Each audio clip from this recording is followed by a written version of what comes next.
السلام علیکم پیارے دوستوں، آج میں آپ کے لیے ایک اور دلچسپ کہانی لے کر آئی ہوں جس کا نام ہے جادوئی جنگل۔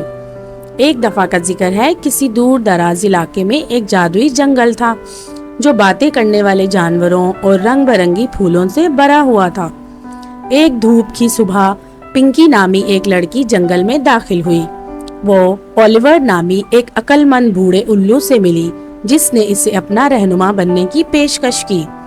اولیور پنکی کو جنگل میں لے گیا جہاں ان کا سامنا چینٹی، گلہریوں، ناشتی تتلیوں اور یہاں تک کہ ڈینی نامی ایک دوستانہ ڈریگن سے ہوا۔ ہر مخلوق کے پاس بانٹنے کے لیے ایک خاص تحفہ تھا۔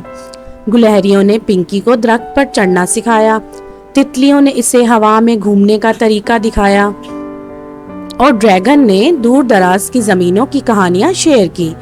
جب وہ ایک جنگل میں گہرے سفر کر رہے تھے تو وہ چمکتی ہوئی کھمبیوں سے بھری ایک پوشیدہ باغ سے ٹھوکر کھا گرے۔ ان مشروم میں ایک خواہش پوری کرنے کی طاقت تھی۔ پنکی نے آنکھیں بند کی اور جنگل میں سب کے لیے ہمیشہ خوش رہنے کی خواہش کی۔ اچانک پورا جنگل خوشی سے جگمگا اٹھا اور جانوروں نے شکریہ ادا کیا۔ پنکی کا دل خوشی سے پھول گیا۔ یہ جان کر کہ اس نے فرق کیا، یادوں سے بھرے دل اور نئے ملنے والے دوستوں کے ساتھ پنکی نے واپس آنے کا وعدہ کرتے ہوئے جادوئی جنگل چھوڑ دیا۔